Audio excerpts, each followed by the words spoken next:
Hello friends, welcome back 3R classes. आज हम गंगा नदी के बारे में पढ़ेंगे। Origin of Ganga. गंगा कहाँ से निकलती है और ये किन नदियों से मिलकर बनती है। आइए आज की क्लास शुरू करते हैं। क्लास शुरू करने से पहले अगर आप चैनल पर नए हैं तो प्लीज़ चैनल को सब्सक्राइब करिए। वीडियो पसंद आए तो इसको लाइक एंड शेयर कीजिएगा। आइए शुरू करते हैं। ये है हमारा उत्तराखंड। ये 2000 में सन 2000 में हमारे उत्तर प्रदेश से अलग हुआ था। इसके दो भाग हैं, एक ये है कुमायूं और एक गढ़वाल। जो कुमायूं भाग है ये थोड़ा छोटा है और गढ़वाल भाग थोड़ा बड़ा है। गढ़वाल वाला जो हिस्सा है हमारा, इसमें हमको हिमानियाँ मिलती हैं। क्या मिलती है? हिमानी। हिमानी क्या होती है? जो बर्फ़ के पहाड़ होते हैं वह हिमानी कहलाते हैं। हम क्या है, जैसे जैसे नीचे से ऊपर की तरफ जाते हैं 165 मीटर ऊपर जाने पर 1 डिग्री सेल्सियस तापमान में क्या आ जाती है? कमी आ जाती है। ये तो अलग की बात है, लेकिन हम इसको समझते हैं। जैसे ही हम 165 मीटर ऊपर की तरफ जाते हैं तो एक डिग्री सेंटीग्रेड तापमान में हमें कमी देखने को मिलती है। वहाँ क्या होता है, जो हवा की नमी होती है, हवा की नमी पहाड़ों से टकरा करके जो बर्फ़ का स्रोत बना देती है। ऊपर जब हम जाएंगे तो तापमान कम होगा और हमें जो हवा की नमी है वो हमको दिखाई देती है। अगर नमी तो हवा में हमेशा होती है, लेकिन सर्दियों में हमको वो दिखाई दे जाती है और गर्मियों में नहीं दिखाई पड़ती है। जैसे ही हम तापमान कम होता है, हवा की नमी पहाड़ों से टकराकर बर्फ़ का स्रोत बना देती है और उसी ग्लेशियर, ये जो बर्फ़ के स्रोत होते हैं, वहाँ से हमारी नदी निकलती है। अब हम देखेंगे गंगा नदी कैसे बनती है, किन नदियों से मिलकर बनती है। सब लोग पूछते हैं गंगा नदी कहाँ से निकलती है, तो आज देखते हैं इसके बारे में कि गंगा कहाँ से निकलती है, ये गंगा किन नदियों से मिलकर बनती है। देखेंगे ये है हमारा बद्रीनाथ। यहाँ से एक नदी निकलती है विष्णु गंगा। क्या नाम है इसका? विष्णु गंगा निकलती है और इसके आगे जाकर इसमें धौली गंगा आकर मिल जाती है। इनका ये मिलन बिंदु है, जिसको क्या कहते हैं? प्रयाग।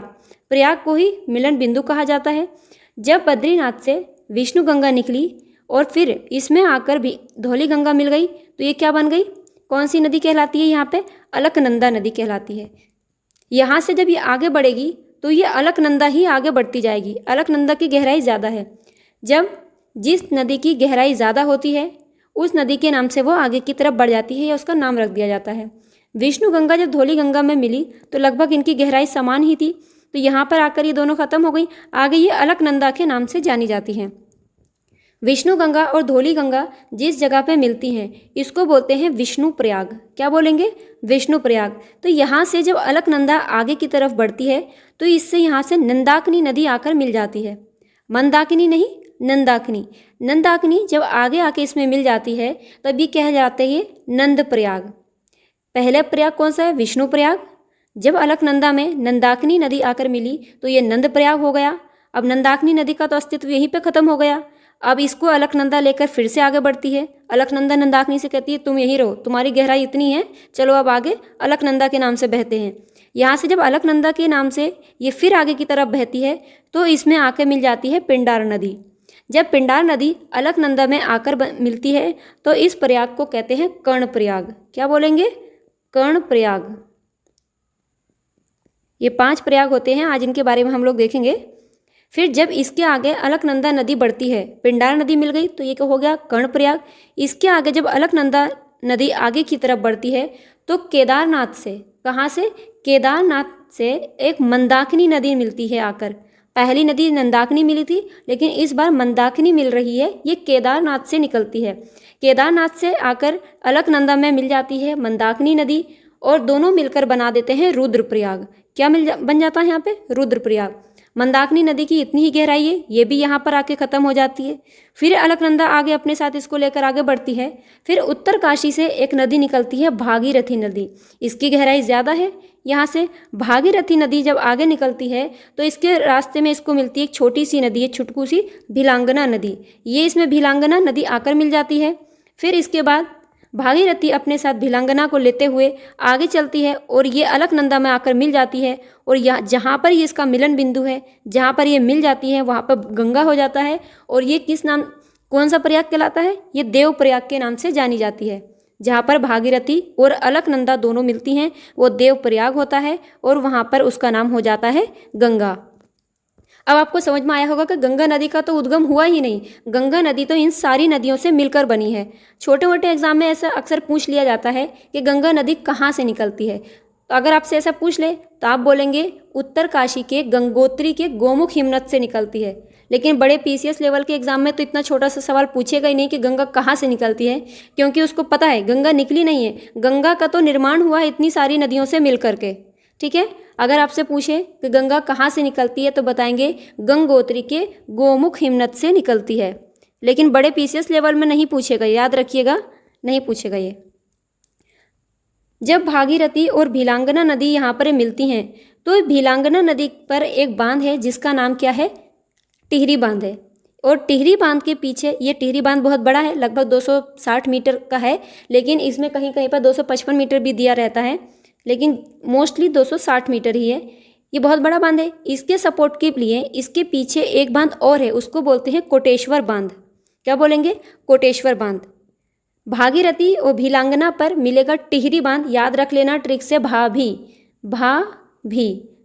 के नाम, भाभी पर कौन सा बांध है, टिहरी बांध है, जिसकी गहराई कितनी है, 260 मीटर। अब ऐसे ही पंजाब में हमारा पड़ता है भाखड़ा और नागल बांध। ये किस नदी पर मिलता है, सतलज नदी पर पंजाब में मिलता है। उसकी 225 मीटर है उसकी गहराई। लेकिन अगर दोनों में आपसे पूछ ले सबसे ऊंचा बांध कौन सा है, सबसे ऊंचा बांध टिहरी बांध है। लेकिन अगर पूछे सबसे ऊंचा गुरुत्वीय बांध कौन सा है तो भाखड़ा बांध है। दोनों की कैटेगरी अलग है, लेकिन लोग इसमें कंफ्यूज हो जाते हैं।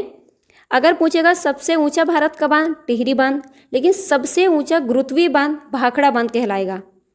भाखड़ा ही है क्योंकि ये कौन सा बांध है, गुरुत्वीय बांध है। और जो ये टिहरी बांध है ये अर्थ फिलर है, दोनों की कैटेगरी अलग है। इससे समझते हैं कि एक लड़की है और एक लड़का है। ठीक है, अगर इसमें से पूछ लेगा कि कौन सी लड़की बड़ी है तो लड़की तो एक ही है, तो हम उसी को बताएंगे। लेकिन अगर इनमें से पूछ लेगा कि कौन सा इंसान इसमें बड़ा है, तब आप कौन सा लगाएंगे, इंसान में एक लड़की छोटी है और एक लड़का समझ लीजिए कि बड़ा है। अगर इसमें से पूछ ले कि कौन सी लड़की बड़ी है तो लड़की तो हमारे पास एक ही है ना, तो हम इसी लड़की को बताएंगे, क्योंकि इसमें लड़की और लड़का दोनों कैटेगरी अलग हो गई। लेकिन अगर पूछ ले कि कौन सा इंसान इसमें बड़ा है तो हम क्या लगाएंगे कि लड़का और लड़की है तो दोनों ही इंसान ना। इसीलिए अक्सर जगह जगह पूछा जाता है तो बच्चे बहुत कंफ्यूज होते हैं। फिर से याद रखना, सबसे ऊंचा गुरुत्वीय बांध भाखड़ा बांध, भारत का सबसे ऊंचा बांध टिहरी बांध।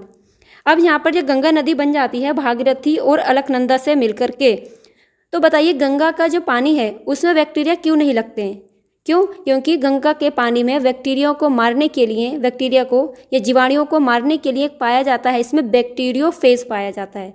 क्या पाया जाता है, बैक्टीरियोफेज पाया जाता है, जिससे गंगा के पानी में बैक्टीरिया जीवाणु नहीं लगते हैं और वो शुद्ध रहता है। आइए यहाँ पर देख लेते हैं किस नदी से मिलकर कौन सा प्रयाग बना है। ये बहुत इंपॉर्टेंट है, इसका स्क्रीनशॉट ले लीजिए। विष्णु गंगा और धौली गंगा दोनों मिलकर बनते हैं विष्णु प्रयाग। अलकनंदा और नंदाकिनी, मंदाकिनी नहीं, नंदाकिनी मिलकर बनेगा नंद प्रयाग। अलकनंदा और पिंडार मिलकर बन जाएगा कर्ण प्रयाग। अलकनंदा और मंदाकिनी मिलकर बनेगा रुद्र प्रयाग। अलकनंदा और भागीरथी मिलकर बनेगा देव प्रयाग। फिर से देखेंगे 5 प्रयाग हैं। विष्णु प्रयाग, विष्णु धौली गंगा से मिलकर बना।